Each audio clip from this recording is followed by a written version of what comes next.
saya sebagai pendeta memberi masukan buat Bapak Presiden yang terhormat, dan siapapun yang mendengar ini yang punya kuasa untuk menyampaikan kepada Bapak Presiden yang terhormat. Berarti kalau orang bikin surat terbuka, kalau saya bikin speech terbuka. Dan kalau saya boleh ngomong, karena Indonesia adalah negara Pancasila yang dimulai dengan ketuhanan yang Maha Esa. Berarti Tuhan bukan saatnya kita saling mengutuk, saudara-saudara, iya kan? Karena dalam hukum agama, dalam hukum iman, kita tahu apa yang kita tabur itu yang kita tuai. Kalau Indonesia suka mengutuk, apalagi atas nama bangsa dan negara sebagai kepala negara, maka saudaraku yang kasih dalam Tuhan, negeri kita juga akan terkutuk. Karena apa yang kamu tabur itu yang juga akan kamu tuai. Jadi Isem Yeshua HaMashiach, salam damai sejahtera dalam nama Tuhan Yesus Kristus untuk kita semua. Teman-teman sekalian, pada video kali ini kita akan membahas mengenai Pak Pendeta Gilbert dan juga Pak Presiden Jokowi, di mana beberapa waktu yang lalu Pak Presiden kita mengutuk Israel, teman-teman sekalian, karena menyerang rumah sakit Baptis Al-Ahli ya di Jalur Gajah, dan juga menyerang Palestina tentunya ya. Dan kita tahu sendiri bagaimana Indonesia lebih berpihak kepada Palestina ketimbang Israel. Dan kemarin Bapak Presiden Jokowi mengutuk ya Israel dan Hamas, dipuja-puji gitu ya. Ini yang menjadi komentar kita, teman-teman sekalian, dan yang merupakan ya sebuah problema dalam Republik Indonesia ini. Jadi Hamas didukung, tetapi Israel justru dipojokkan. Seharusnya kita netral ya sebagai negara Indonesia. Nah, teman-teman sekalian, Pak Pendeta Gilbert itu memberikan sebuah edukasi kepada kita, dan sekaligus ya memberikan sebuah pemahaman kepada Bapak Presiden Jokowi agar juga memikirkan hal itu. Karena teman-teman sekalian, kita tidak mau negara kita terkutuk hanya karena kesalahan satu orang. Ya, Alkitab katakan di dalam Kejadian pasal 27 ayatnya yang ke-29, ya, siapa yang mengutuk Israel akan dikutuk oleh Allah, dan barang siapa yang memberkati Israel akan diberkati oleh Allah.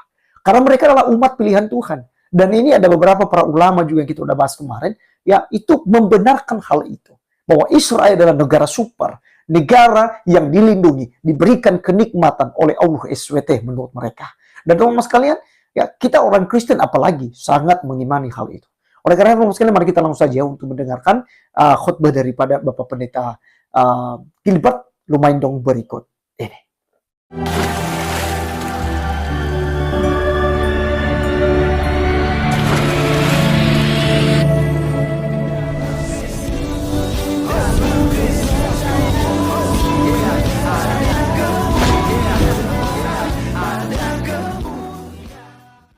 dengan Israel dan Palestina. Lalu sebagian sudah bertanya, kita orang gereja bagian mendukung mana? Yang pertama, kita tidak pernah mendukung perang, karena Yesus datang untuk membawa damai, bukan untuk membawa perang, saudara-saudara. Jadi harus jujur dulu.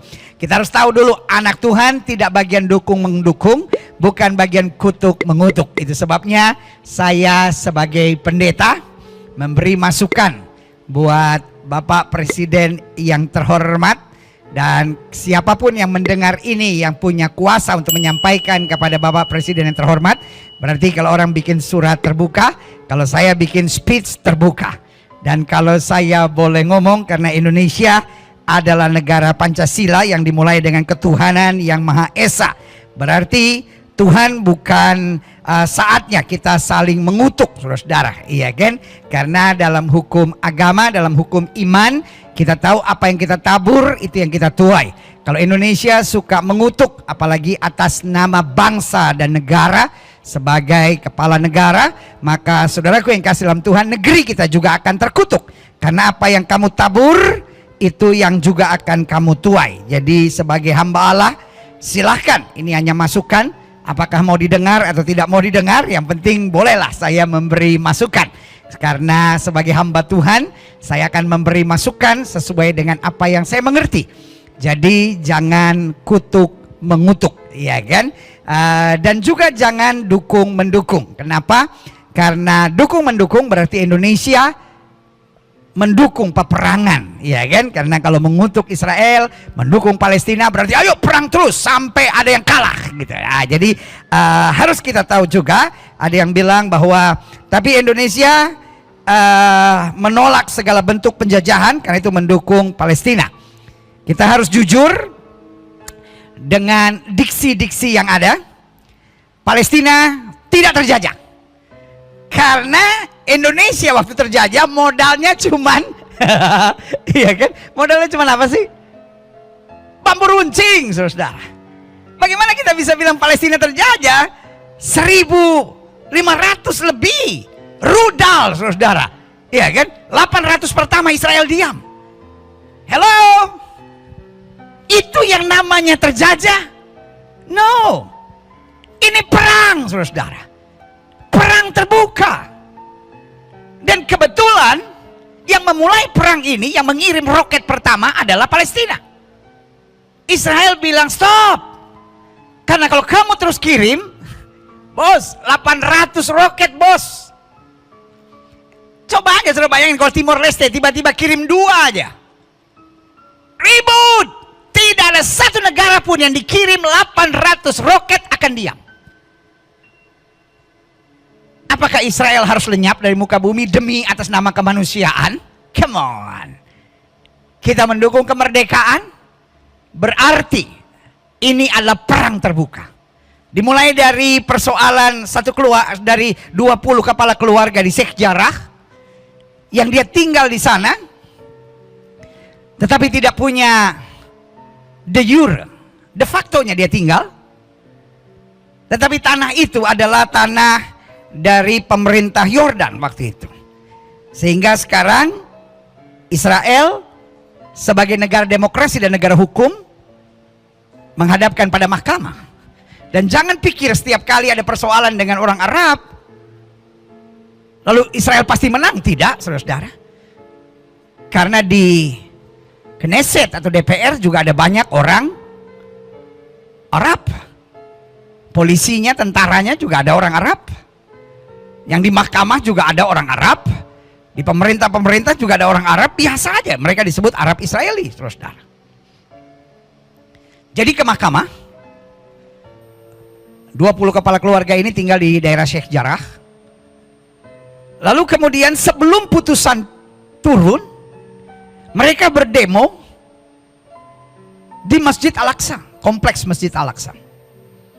Dan seperti biasa memang kompleks Masjid Al-Aqsa itu dijaga oleh tentara Israel.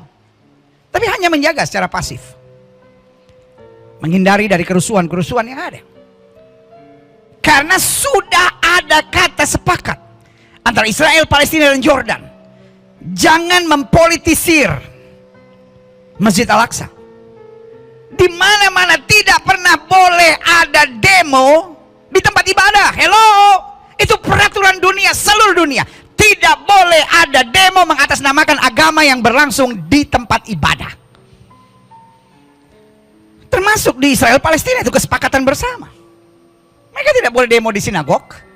Kita tidak boleh demo di gereja. Hello. Dan apa yang terjadi? Mereka demo di sana. Dan tentara Israel mulai jaga. Tiba-tiba batu-batu mulai dilempar. Dan daerah situ tidak ada batu, memang sudah dibersihkan. Apa yang mereka buat? Mereka masuk ke masjid, mereka ambil batu dari masjid, lalu mereka melempari polisi. Polisi pakai tameng dan dengan pengeras suara mengingatkan, ini tempat suci.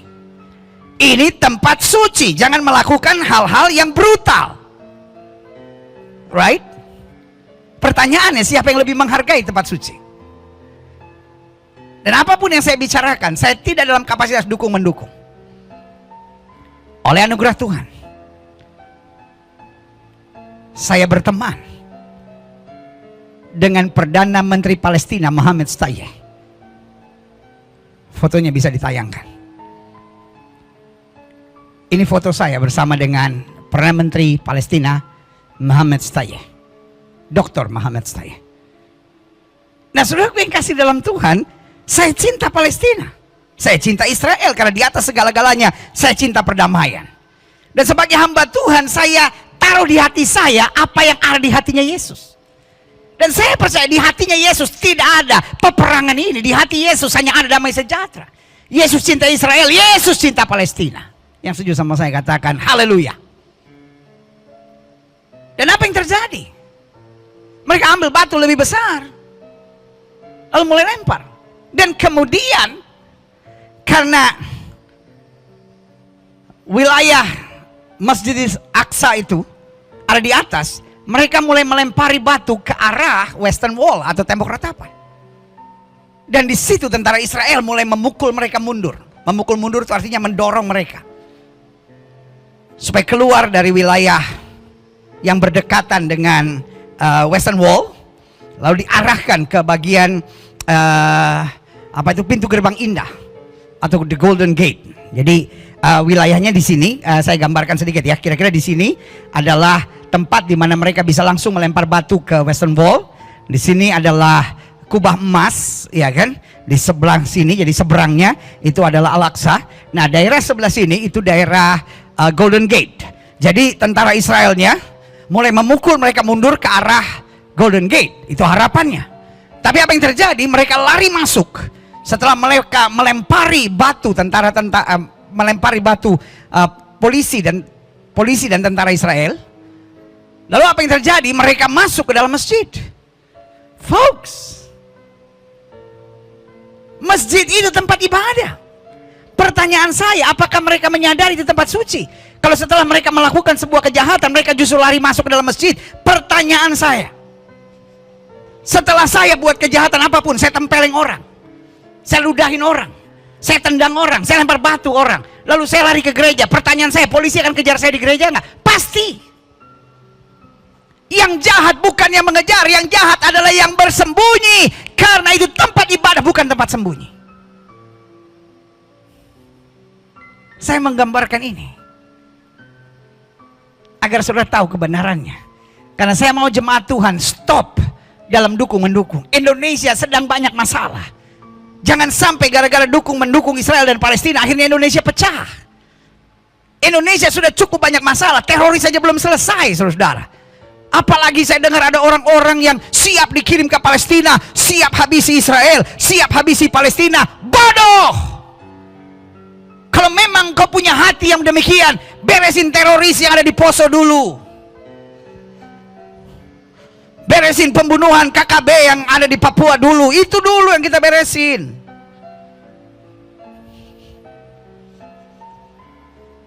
Teroris di negara kita sendiri aja masih banyak, saudara, ngurusin negara orang lagi.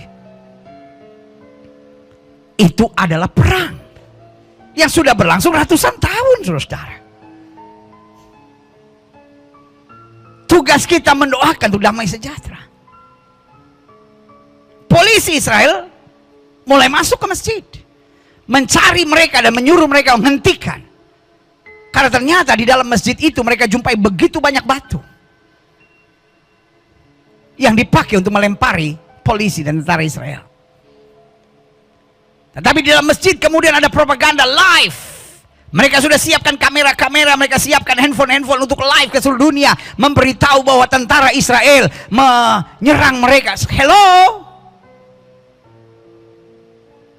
Itu adalah episode keberapa? Orang di luar yang nggak tahu yang sudah terbakar oleh api kebencian terhadap Yahudi. Tidak mau tahu episode pertama, kedua, ketiganya. Tiba-tiba episode keempat yang dia tahu itu episode pertama. Tentara Israel menyerang masjid. Wah, propagandanya tentara Israel menyerang masjid, tentara Israel menyerang Al-Aqsa. Tempat tersuci ketiga. Gambar-gambar bahwa di sana ada begitu banyak batu. Di dalam masjid Al-Aqsa itu. Tidak ada, saudara. Tidak terpublikasi. Karena memang tujuannya mengumpulkan kelompok untuk mengadakan peperangan. Lalu apa yang terjadi kemudian? Yang terjadi kemudian adalah tiba-tiba ada kelompok Hamas. Latar belakangnya harus sudah tahu.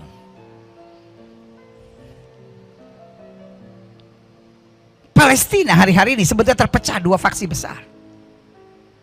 Satu, apa yang terjadi di tepi barat dipimpin oleh Fatah, dan Perdana Menterinya namanya Dr. Muhammad Shtayyeh. Tetapi di Fatah ini tidak bisa berkuasa di Gaza, karena Gaza tetap dipimpin oleh Hamas dengan Perdana Menterinya Ismail Haniyeh. Jadi sebetulnya hari-hari ini kalau mau jujur, ada perpecahan yang sangat serius. Tidak semudah itu Fatah bisa masuk ke Gaza, dan sebaliknya tidak semudah itu Hamas bisa masuk ke wilayah tepi barat, karena tepi barat dikuasai oleh Fatah. Tapi tiba-tiba, karena Hamas tetap boleh sembahyang di Al-Aqsa, saudara, tapi tidak boleh menunjukkan Hamasnya, tidak boleh bawa benderanya, tidak boleh pakai jubahnya, tidak boleh pakai apapun, karena akan bermasalah di sana.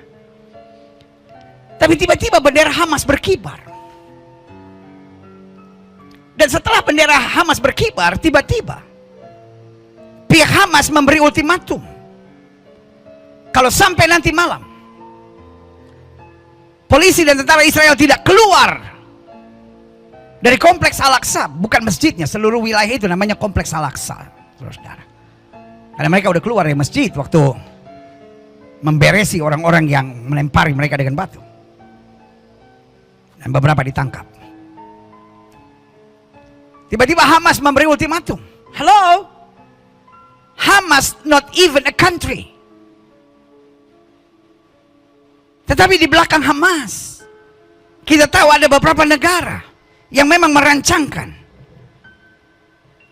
untuk menghabisi Israel dan memberi propaganda kepada dunia untuk menaruh kebencian, hate kepada Israel.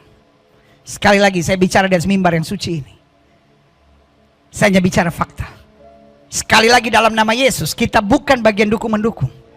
Kita anak-anak Tuhan Yesus, kita taruh di hati kita apa yang ada di hatinya Tuhan Yesus.